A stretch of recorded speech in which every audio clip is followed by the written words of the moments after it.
saya ingin menyambung keterangan berkaitan dengan suhbah, keeratan hubungan kita sebagai seorang murid dengan guru kita, sebagaimana eratnya hubungan para sahabat dengan Rasulullah sallallahu alaihi wasallam. Kita mulakan dengan menyebutkan hadis Nabi Muhammad sallallahu alaihi wasallam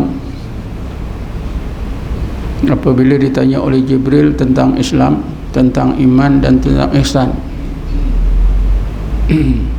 Apabila Rasulullah ditanya oleh Jibril yang menyerupai manusia di depan ramai para sahabat tentang Islam, maka Nabi menjawab Islam itu dengan rukun Islam yang 5. Tentang iman, Nabi Muhammad menjawab dengan rukun iman yang 6. Dan tentang ihsan, Nabi menjawab dengan sabdanya, al-ihsan an ta'budallaha ka'annaka tarahu fa in lam takun tarahu fa innahu yaraka. Ihsan itu ialah anda beribadat kepada Allah seolah-olah anda melihatnya. Jika anda tidak terasa lagi seolah-olah melihatnya, sesungguhnya Allah melihat anda. Daripada sinilah maka kita temui rukun Islam itu 5, rukun iman itu 6, dan rukun ihsan itu 1. Mengenai rukun Islam, kita amalkan. Mengenai rukun iman juga kita imankan.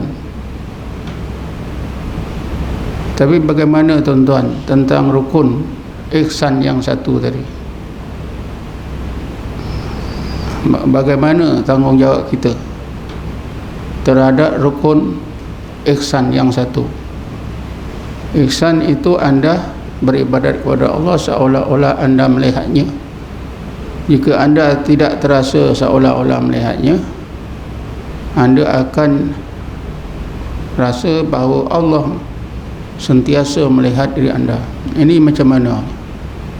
Ya, tentang Islam kita alhamdulillah sudah tunaikan tugas kita, kewajipan kita. Tentang iman, rukun iman yang 6 alhamdulillah juga. Tapi tentang ihsan ni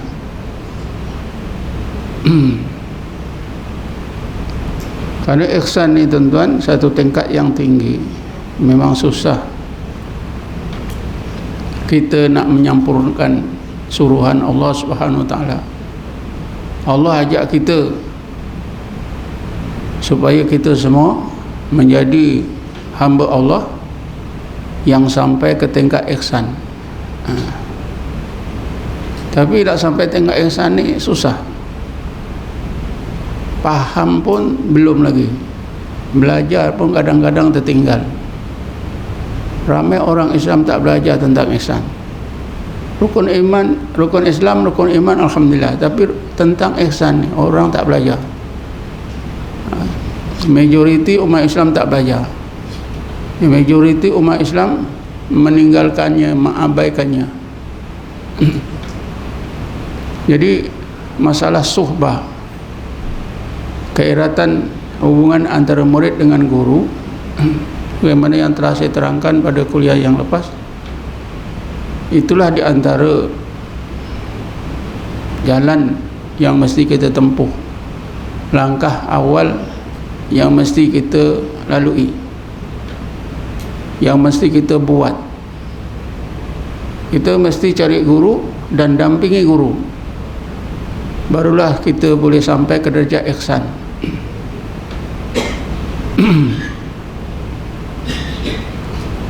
Darjah ihsan ni darjah ihsan ni berarti kita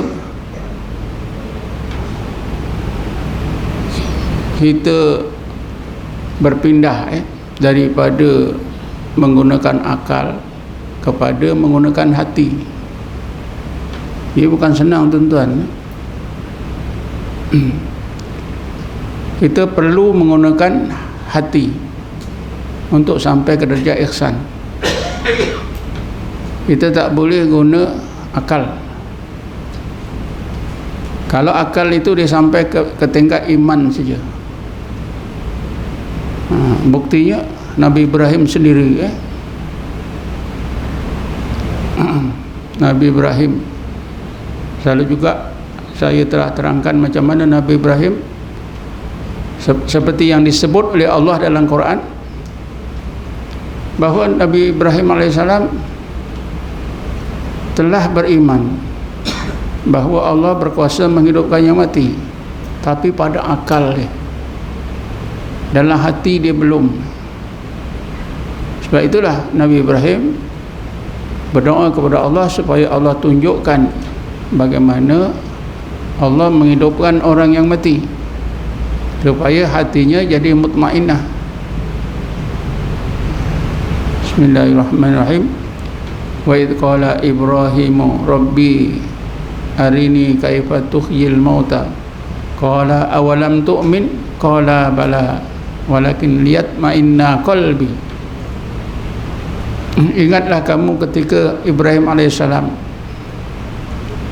berdoa kepada Tuhannya Allah, ya Allah, tunjukkanlah kepada aku bagaimana engkau menghidupkan orang yang mati, kaifa tuhyil mauta.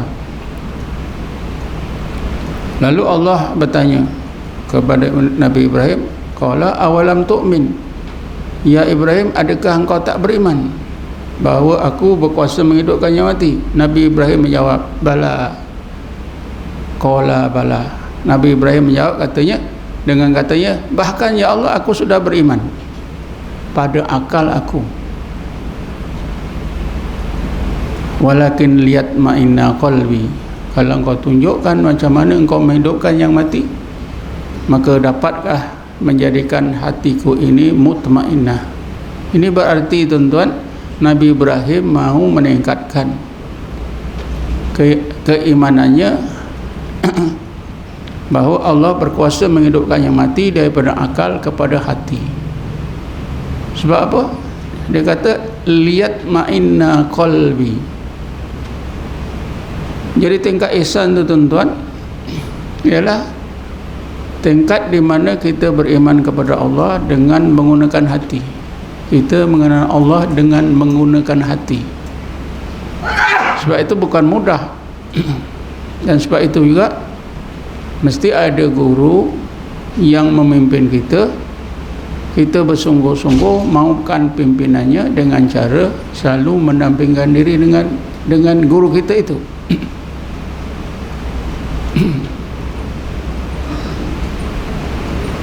Tanpa ada guru yang kita dampingi, maka kita tak akan sampai. Kemudian di akhir zaman ini, nak cari guru yang sebenar itu, memenuhi ciri-cirinya bukan senang. Ada di kalangan umat Islam yang memang sedar pentingnya guru, cari-cari dapat orang yang jahil, sudah jadi sesat. Kesian. Kemahan ada mau meningkatkan derajatnya daripada iman kepada ihsan,